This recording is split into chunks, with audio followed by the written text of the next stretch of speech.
Hey guys, we're back. Heyo. Yo. All right. Hey, welcome back to Metalhead's Journey. We're continuing our trek down the top 50 metal albums list of all time. We have made it to number 21. This is Operation Mindcrime, which I've been told is a concept album. I didn't know that before, but now I know. By Queensrÿche. Thanks to all the comments from our reaction to I Don't Believe in Love. A lot of love. A lot of you guys did believe in love because you gave us a lot of love from that. And I think we had some people that weren't sure about us and reviewing this record. So hopefully you're tuning in and, you know, hey, maybe we'll make you proud here. We're going to get into a little bit of history of the band, and then we'll jump in here. So Queensryche, formed in 1982, is an American metal band from Bellevue, Washington. They're considered one of the leaders of the progressive metal scene and are often referred to as one of the big three of prog metal, with bands like Fate's Warning and Dream Theater. The band has released 16 studio albums. They've been nominated for 3 Grammys, including a nomination for their top song, I Don't Believe in Love, for Best Metal Performance. And they've sold over 20 million records worldwide. By the way, just fun fact, they were nominated in the first ever Best Metal Performance category, but they lost, obviously, to Metallica for one. Josh, on Spotify, what is their most listened to track, by the way? I'm curious. I went back and double-checked, triple-checked, quadruple-checked. It is, in fact, I Don't Believe in Love, with 21 million listens. But it must be just barely number one, right? No, I mean, yeah, so like Eyes of a Stranger, obviously very good song. We don't want to get too far ahead of ourselves here, but 8 million listens. 13 million listen difference, basically. Yeah. Interesting. Very interesting. So, hey, Operation Mindcrime was released in 1988, and it's the band's third album. Mindcrime is universally recognized as being one of, if not the best metal concept album of all time. The story follows Nicky, a drug addict who becomes disillusioned with the corrupt society of his time and reluctantly becomes involved with a revolutionary group as an assassin of political leaders. So basically, if you're having a hard time following that, Winter Soldier, okay? Just stick with that. The album peaked at number 50 on the Billboard chart. The album produced 2 singles, Eyes of a Stranger and I Don't Believe in Love. The lineup for the album featured Jeff Tate on vocals, Michael Wilton and Chris DeGarmo on guitars, Eddie Jackson on bass, and Scott Rockenfield on drums. The album, obviously it's on the list, but we don't always get to say this about a lot of these albums, is generally regarded as being one of the greatest metal albums of all time. Yeah. All right. So let's hit the metal rundown here. Let's start with M. Let's start with musicianship, musicality.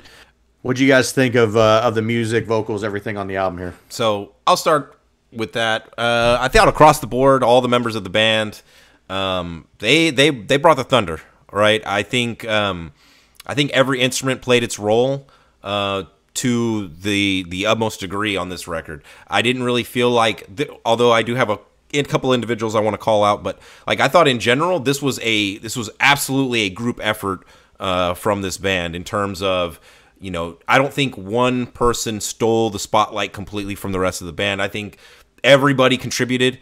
And although I didn't really notice, I think this is a good thing. So it's going to start sounding a negative, but there wasn't an overabundance of guitar solos, but I didn't really notice it until I started thinking about it. And I think it's because the songs were so well constructed that I didn't miss it. I never missed not having a typical, shredding guitar solo or whatever.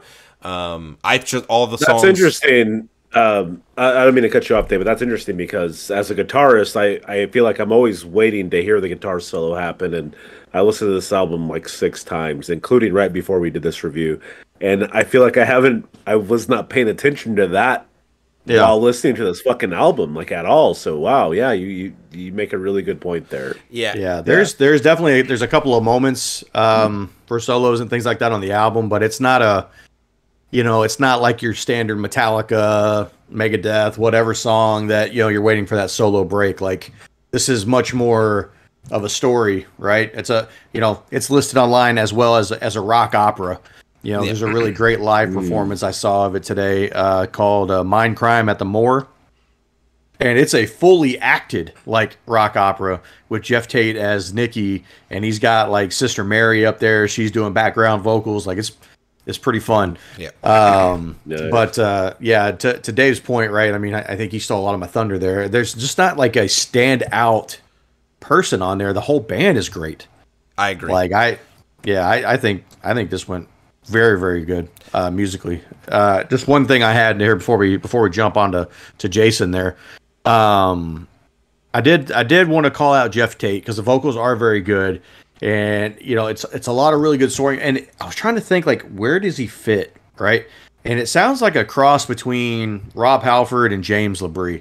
It's really good, and those are, I mean, that's obviously from Judas Priest and Dream Theater for those that don't know, but you know, he's got good soaring vocals, but he also has, like, in some of these moments, he's got like that little bit of Rob Halford grit to it, which I thought was pretty good. Yeah, I think the two people that really, like, if I had to have standouts, would be Jeff Tate, obviously, and Eddie Jackson, the bass player. I think has a few moments where you really are like damn, this bassist is doing some work. So I don't want to steal too much y'all's thunder on that. Maybe I'm biased, but I do feel like the guitars stand out in this album. For sure. Chris DeCarmo, I believe, is the lead guitarist name, with Michael Wilton on rhythm guitar.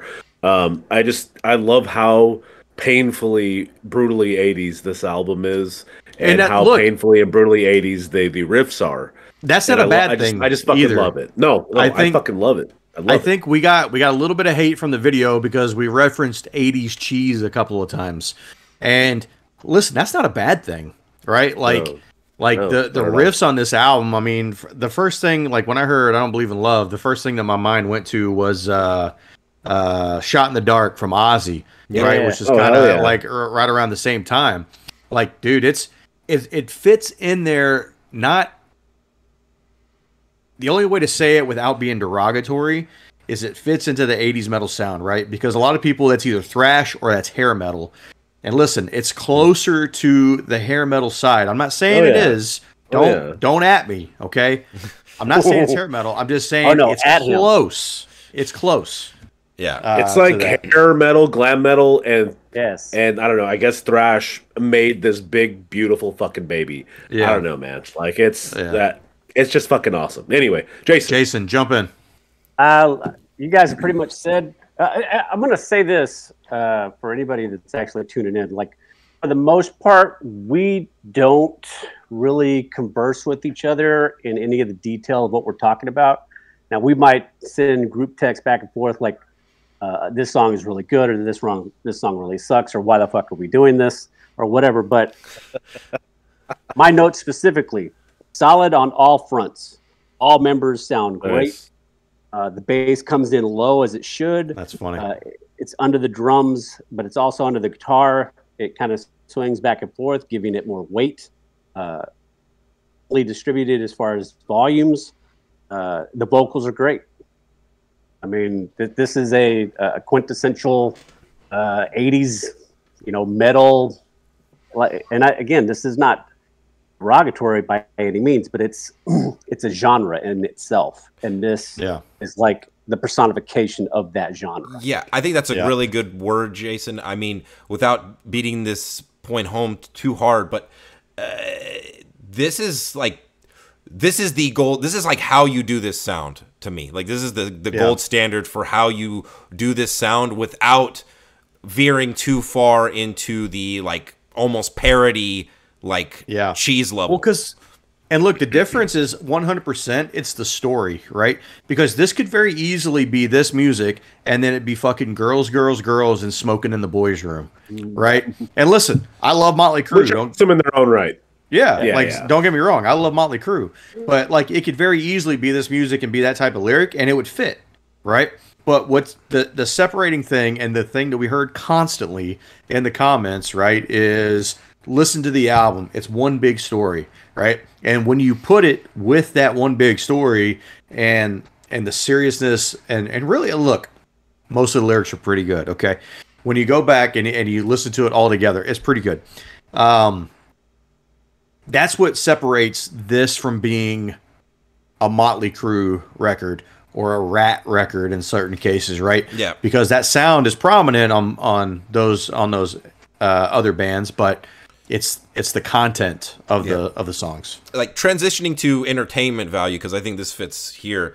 Like, for me, I think what makes this album so good is that I think a lot of the songs are individually entertaining, even aside from the concept. So, like, for example, like Revolution Calling, you know, it's talking about like the corruption in media and not being trustworthy, right? And amongst other things, but which is still relevant, like, to today. Right? And obviously, it's also telling the story that's, you know, about Nikki experiencing those things, right? But that, I think what makes this album so good is that it's both entertaining from the concept, and it, like, the songs are just individually entertaining, at least for me. So, like, I think what that's why the album works for me, is that you can do it both ways. Yeah, speaking of, like, individually, right? Like, you know, me and Dave have this conversation all the time. Dave is very much I'm going to put on an album and I'm going to listen to it from the first song to the last song. Or you other guys like Jason or Adrian, you guys like that? Yeah, are we talking about like a brand new album? Just no, even like let's say it was Vulgar Display of Power, and you're just like, hey, I'm just gonna go back and listen to it. You're gonna skip around. I'll hit play, and then, like, if I just want to get to a specific song, or a specific song gets up and I just don't want to listen to that one, I'll skip it. Yeah. Adrian, what about you? For me, it depends on the band, but generally speaking, I feel like when we started this Metalheads journey 2 years ago, I am definitely becoming that guy, where I don't just put on a playlist of songs I liked. I'm putting on whole albums to jam through. See, I've always been more of a playlist, you know, pick the best of the best off the album and just kind of make my own, like, lifetime playlist. I have this playlist I've been crafting for 8 years or whatever it is, right? You know, and even on these albums, once I listen to them a couple times, I tend to jump around to the songs that I like. On this album, this is the only album on the top 50 list we've done so far that every time I listen to it from start to finish, like in order, the way it was crafted. Now, listen, the only knock I have on it from an enjoyment standpoint is it's a look, and this is not a bad thing. I'm not knocking it necessarily, but it's an hour. It's a little over an hour, so it's hard to, like, sit down and listen to it in one shot for me, because, like, a lot of times I'm doing this when I'm driving. And I typically have about a 40. Right? Yeah, I typically have like a 45 to 50-minute drive, so it is a little robust for me from that standpoint. So I typically listen to it in two parts. So usually I'll listen to the first part on my way to work, and then the second part on my way back from work, which is why I kind of fell maybe a little harder for that back half of the record. I don't know, because it felt like it was almost like a double record for me. But overall, not to go too far here, enjoyment level high, very good. Right on. Look, I feel like this album is fucking awesome from start to finish. There's not a skipper on this. There are some hokey parts to it, in my opinion, but it's the entertainment. I am so happy with this fucking album, man. And like, I don't really care about the concept part of it, if I'm being completely honest with you. But so far, of all the concept albums, metal, I mean, because I feel like nothing can fuck with Pink Floyd. But as far as all the concept metal albums I've heard, to me, this is concept album done right. However, I will say, just as far as concept albums go, Josh, you sent this context this morning, and I did not have context until I read that. So I didn't necessarily know what the fuck is going on while I'm listening to this album. And if I had to knock one thing, it's that if you're doing a concept album, I mean, it shouldn't have to be explained to you. Regardless of you reading the record, reading the lyrics, I don't get that from just reading the lyrics. I had to read the story as it was told, and then it made sense to me. And again, before we got on here, I listened to the album in its entirety, and it made even more sense to me, like all of it. So I had to change my score before we even started, because it's kind of blew my mind. Okay. And I'm glad you sent that after I read the story, because there were things I just didn't fucking get. But yeah, again, this is concept album done right. One of my favorite bands, Machine Head, did a concept album this past year, and it was really good. the album was good. With me. The album was good. The music the concept part of it, like I could have just done without it. Right. Yeah. And I feel that way about concept albums in general, if I'm being honest. But this one, I feel like they did it masterfully, and especially when it adds to the enjoyment. Context, yeah, big time. Yeah. As far as the entertainment value, I guess I had a preconceived notion of Queensryche. And while it still is not like my flavor of music exactly, I really liked this way more than I thought I would.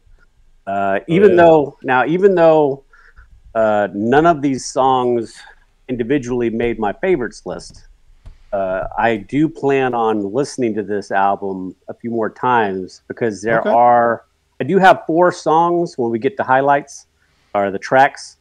Fossil, let's just transition. Let's just go right into tracks here. If you just want to go ahead and give us your highlights.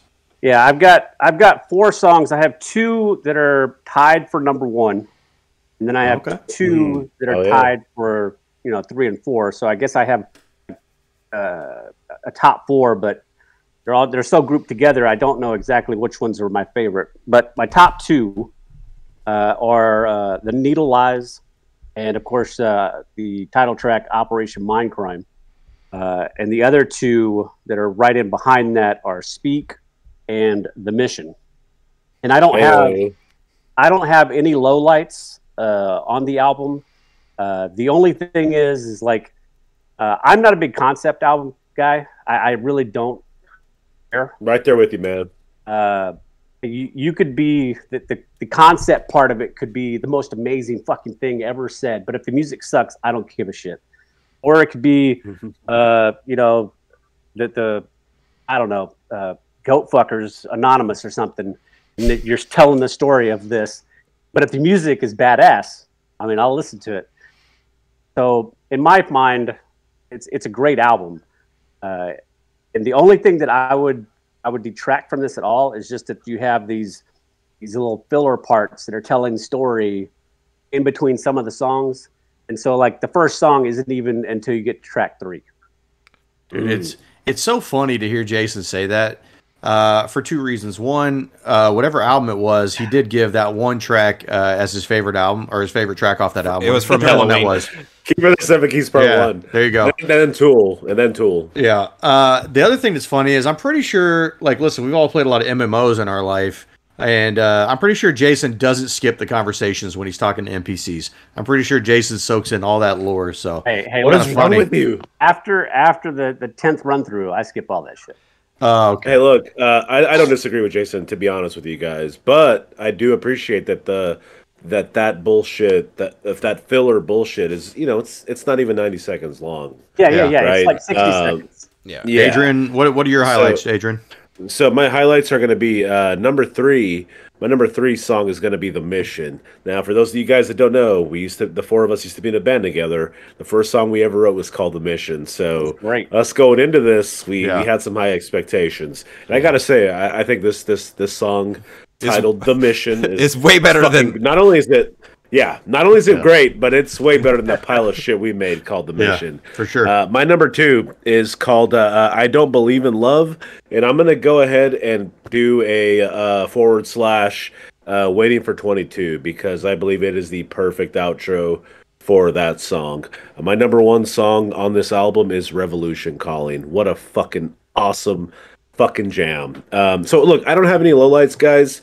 I do think we get kind of hokey on the song Speak and The Needle Lies, but I mean, I just feel like this band is just so fucking good. Like, I don't care that it's hokey. It's just fucking awesome all the way through. So yeah. I just got a quick question.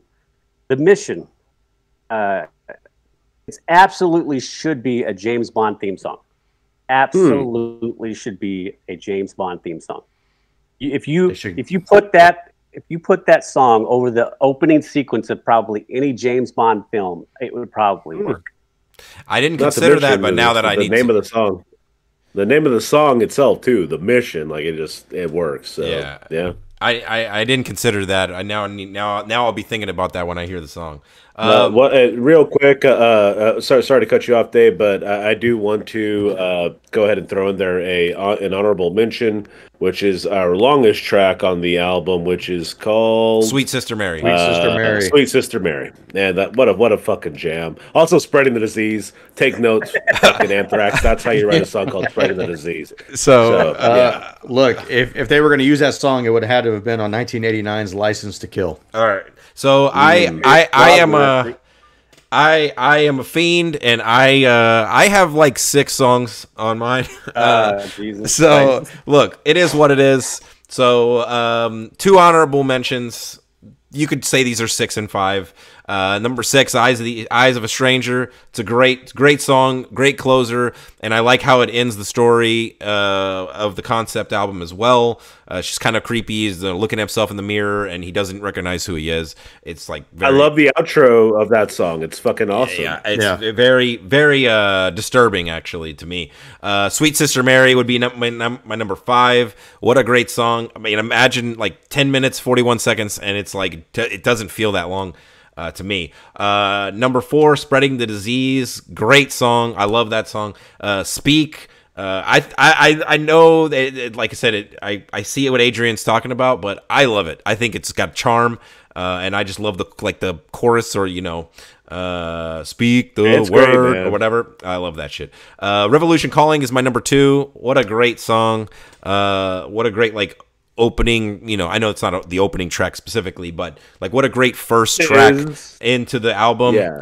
I love it, and I love the lyrics of the album, or the song rather. And then my number 1 is the title track, Operation Mindcrime. I love that song. I think that song is fantastic.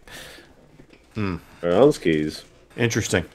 Yeah, I like to follow the rules around here, so I have 3 songs for my highlights. I will give one low light, and I wouldn't go so far, I guess, as to say this is a low light, but I feel like this song is on a slightly lower level than the other songs, and that is Operation Mindcrime. If I were to jump ahead a song, it would be over this song. I don't know, something about it, not a big deal. Hey, number 3 for me, Breaking the Silence. Love the song. It's a good song. Number 2, The Mission. Gotta have it. And look, number 1 for another odd series of events here is I'm picking the longest song on the album again, on another album here. Sweet Sister Mary. Dude, so good. It's very entertaining. Again, Adam Jones. Dude, this song has been here longer than you've been alive, I'm sure. You could take some notes and learn how to write songs. But I love, this song really kind of goes to an extra level for me right about the 4.5 minute mark. And from there, it's solid gold. Yeah. Great song. And I think for me, even though The Mission does come ahead of this song on the album, again, for me, the album does take a turn for the better, starting at Sweet Sister Mary through the end of it. Into the Needle Lies, I Don't Believe in Love, all those tracks down there. And I would tell you, I mean, all these songs, I mean, especially the way they built this album, I feel like the production is super important. Bleeding into the album. Bleeding into production, I have this as part of my audio production discussion. We reviewed the 2003 remaster, just for those keeping score. Correct. So I haven't heard the original sounding version of it, but this version of the album production is fantastic. I don't think I would change anything about it. And Josh, produced by Peter Collins. Okay, great. No, that's a good call out. I was going to mention this, Josh, and I have it in my notes here, but you stole it. I think this is one of the best track listings / track orderings of an album. And I don't know if I've brought it up too many times, but I do think the track listing of an album is not something that it should be overlooked. Now, this has the benefit of being a concept album, so they obviously can craft it. I think that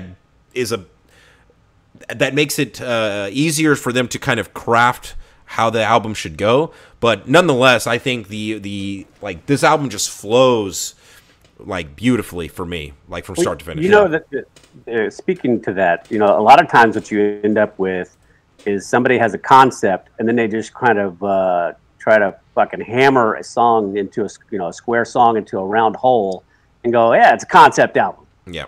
Yeah. That's not the case here. Yeah, and I also think with track listing is what we've run into a lot is a lot of albums are front loaded, and I feel like this album is it's spread very evenly. Well, because I like it all, so for me it's easy. The two singles are in the last 4 songs. Yeah. So very interesting. Yeah, one other thing I had to call out here for production was this had some contributions from Michael Kamen. Who, if you remember, I mean, he's a Grammy-winning conductor, composer, and music writer. Yeah, composer. There we go. Thank you. He did like Mr. Holland's Opus and a lot of other movies out there. But he was also like the conductor of the San Francisco Orchestra for the S&M show from Metallica. Oh, nice. So yeah, he did some contributions on here for the album as well. I thought that was pretty cool and worth calling out. Adrian, do you have anything to add for production?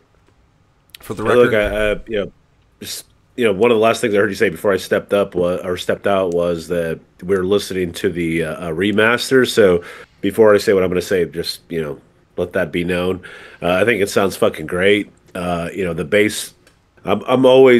I feel like I'm always trying to listen to how the bass and drums are in sync with one another when I listen to any album, because the rhythm section, or rather, I should say the melody isn't shit without the rhythm section, right? So I just feel like I'm such a simp for the bass, and they have it, set, or as far as tone and mixed in, it's fucking perfect.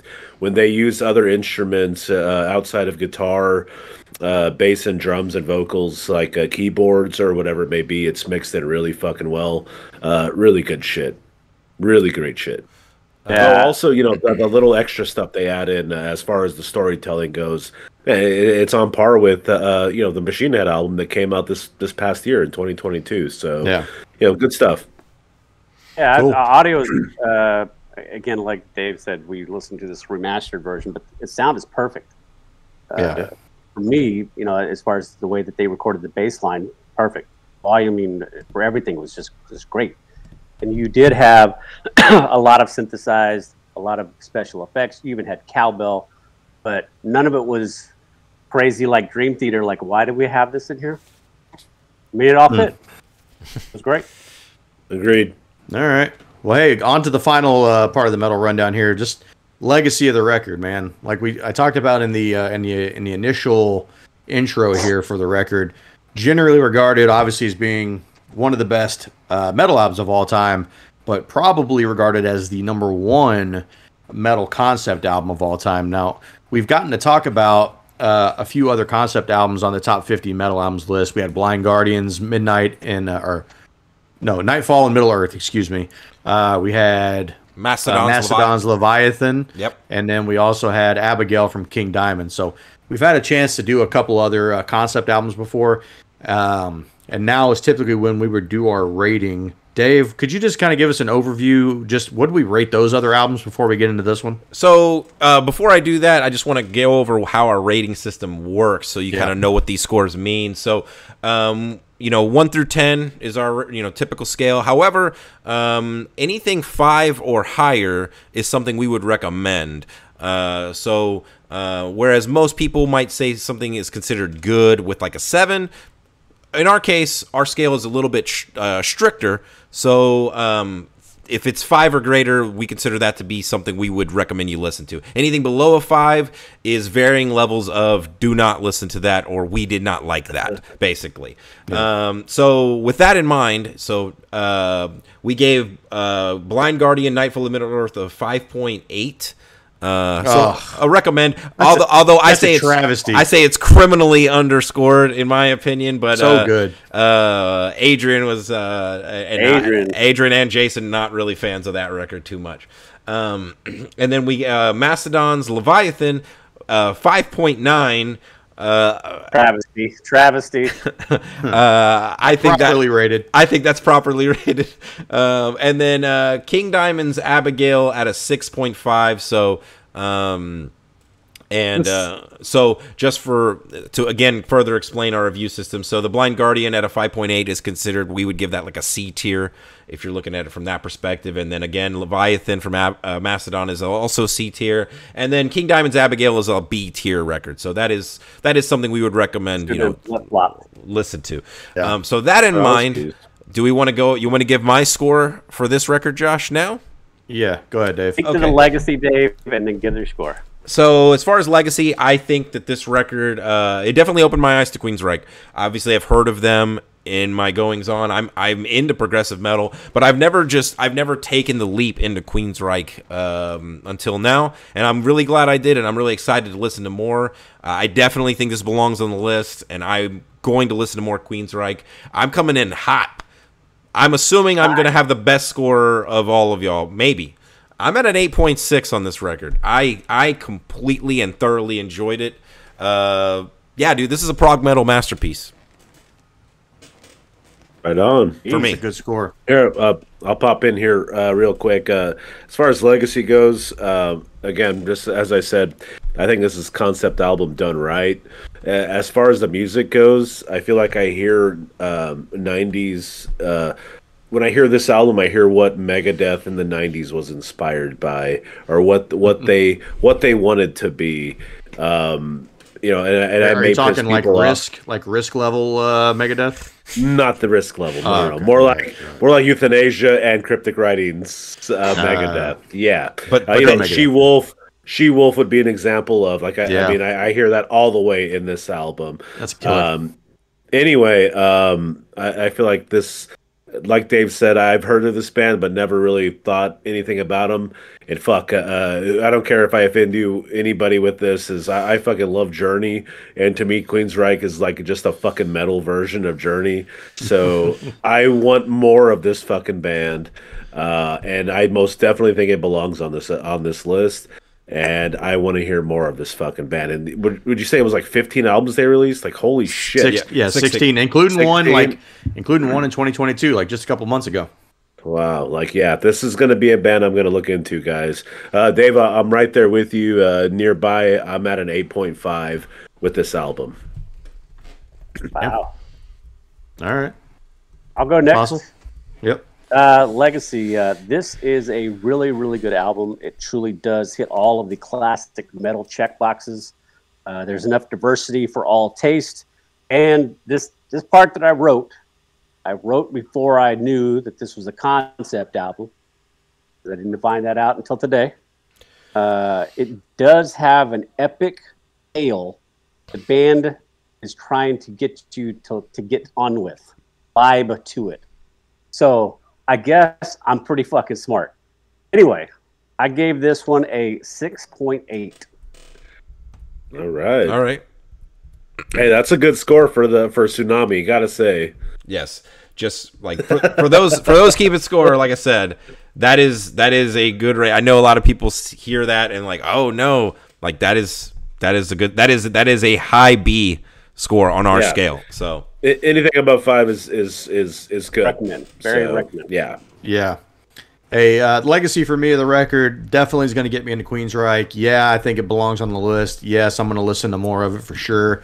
I thought this was a great showing for the band, and I hope everything else that they've come out with is at least somewhere in the realm of being near this score. Right? I'm with 16 albums, I'm sure it's impossible, but hopefully there's some pretty close options here. Dave, if I'm not mistaken, I gave Images and Words an 8.5. You did? All right. Listen, this is a great album, but not as good as that one. Slightly, I'm giving it, by the way, that's Images and Words by Dream Theater.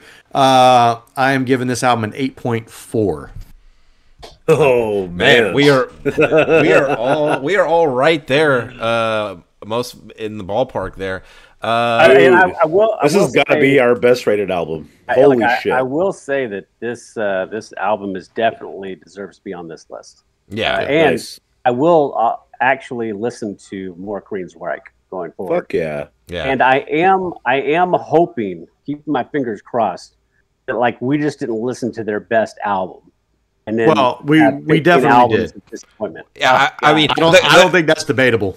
Yeah, I think the consensus is this is their masterpiece. I know what you mean, Jason. I know what you mean, and I'm right there with you. I highly doubt it is a thing. Yeah, we'll have to it'll be a lot of Dave. What's the overall score here? So the overall score is an 8, basically 8.08, so just under an 8.1. That puts this. Bear with me for 5 seconds. So that puts this the third highest rating we've given on the list so far, behind And Justice for All, which came in at an 8.98, just shy of an S tier score. Human by Death at an 8.2, largely drug up to the top by Adrian and I. And this is at, like I said, single-handedly. This is at an 8.08. So this is sandwiched in between. This is A tier, right? Yeah, this is A tier. This is sandwiched in between Human and Symbolic. So look, that's that's not insignificant for us. As Nicolas Cage would say, that's high praise. Yeah. Right. Josh, you called it out, man. You said it earlier. I think we are definitely in the cream of the crop. I mean, I don't know that we're going to have, well, knock on wood, I don't know that we're going to have a low-scoring album from this point forward. I hope not. I hope not. Well, hey, I hope you guys liked the review here. I hope we silenced some of our critics from the reaction video. It's a great album. Hey, if you like this kind of content, give us a like, give us a subscribe. We're coming out with some weekly metal content. We got all kinds of reactions, reviews, and all kinds of cool stuff. So I hope you stick around, check us out. In the meantime, live long and prosper. Take it easy, everybody. Yep. Later.